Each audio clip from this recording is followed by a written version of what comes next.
Hi there, I'm Sherry Stock and I am one of the directors at Camp Kodiak. And during the winter, I am a special education teacher in Ontario.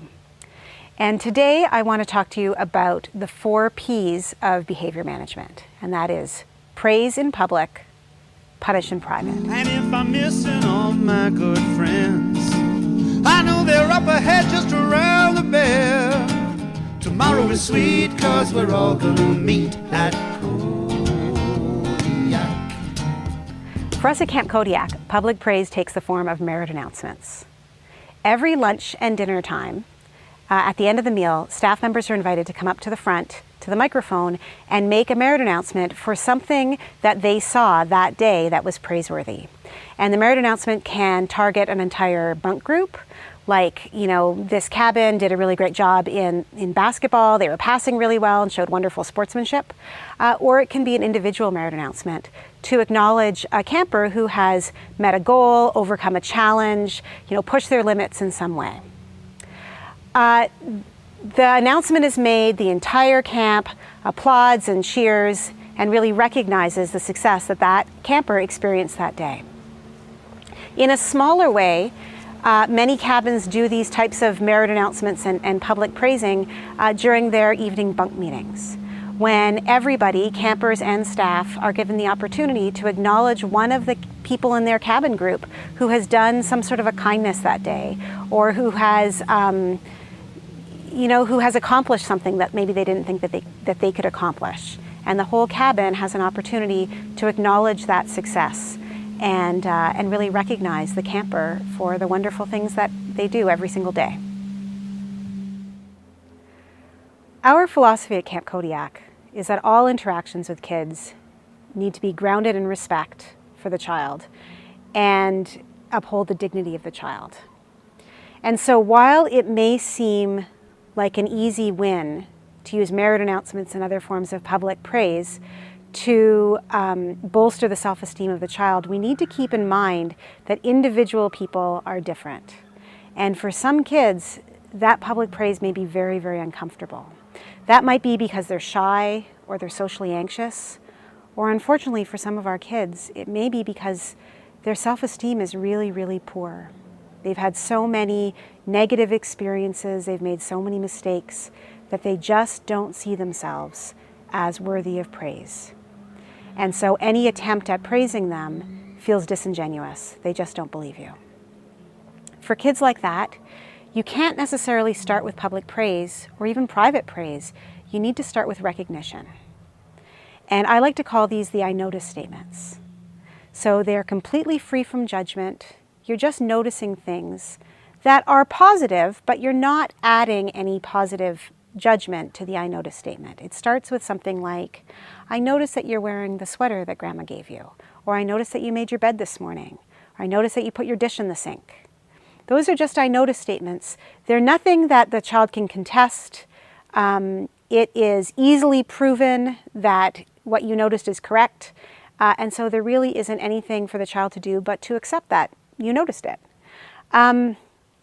Eventually what you want to do is start adding a bit of positive affirmation to the I notice statements. And it could be something as simple as a wink or a thumbs up or a smile. Eventually it could be a thank you or a well done or a good job.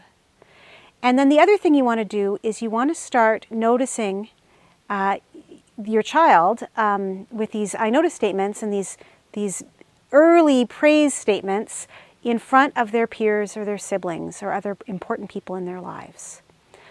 It's very, very important for our kids to see themselves as worthy of praise, no matter how many mistakes they've made in the past or how many mistakes they continue to make. It's equally important that the people that they care about, the people who hold status in their lives, see them the same way as praiseworthy individuals. And so you need to make sure that those people, their siblings, their peers, their grandparents, their teachers, hear you say good things about your child. When my oldest child was very young, we used to do something that we like to call gossip. And I put it in quotes because it's not real gossip. But my husband and I would say things to each other in her earshot, but not directed at her, that we wanted her to hear us say. So something like, I noticed that she cleaned up all her toys today. Or, Did you know that she got dressed all by herself this morning? And hearing her parents talk about the positive things that she did was a really important experience for her. And I think it's important for all kids to hear that the people that they care about, the people they respect, the people who are really, really important to them, think highly enough of them that they want to brag about them to others. So I highly encourage you to brag about your kids' successes as often as possible. Now we're going to get to the second half of my 4 Ps, punish in private. And I need to be clear, when I say punish in private, I'm not really talking about punishment. I'm talking about correction, I'm talking about discussions, I'm talking about, managing a situation. And most of the time that doesn't involve actual punishment. There are some cases where it is absolutely urgent that you respond immediately to whatever the problem is. If a child is running into traffic, if there's about to be a fist fight, if somebody is in imminent danger of getting physically hurt, then you just need to respond swiftly. But in most situations, it's better to let the child sort of calm down a little bit and to take some time away from others to debrief the situation in private. Public correction, public punishment embarrasses kids and shames them.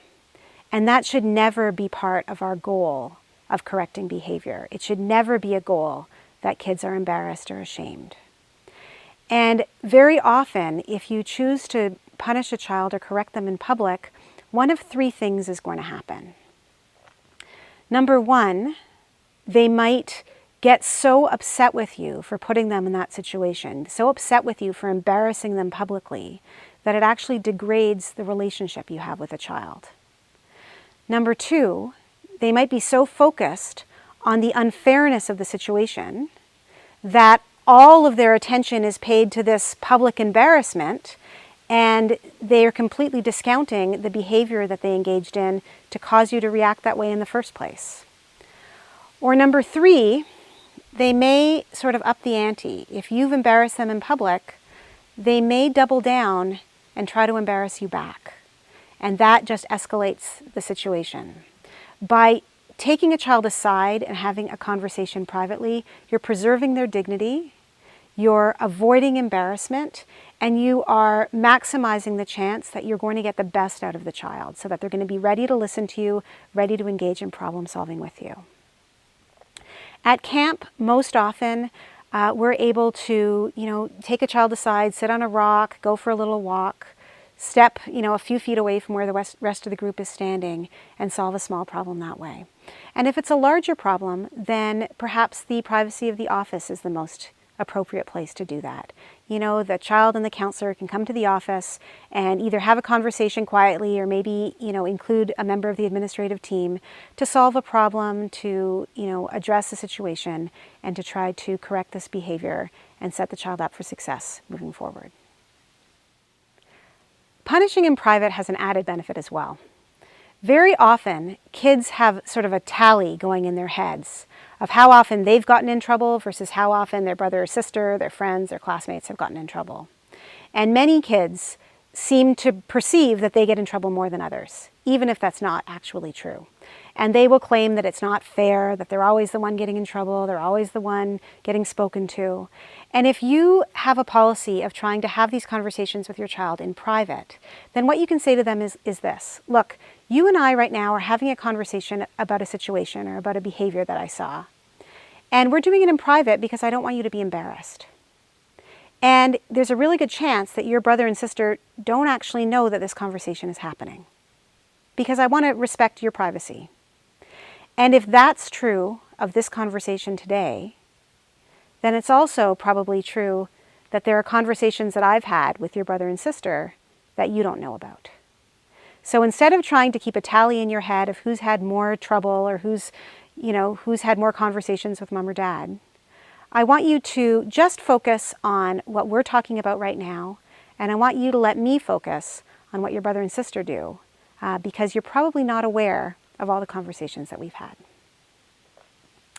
So to summarize, we want to praise in public, and sometimes it takes some work to build up to that, and we want to punish in private.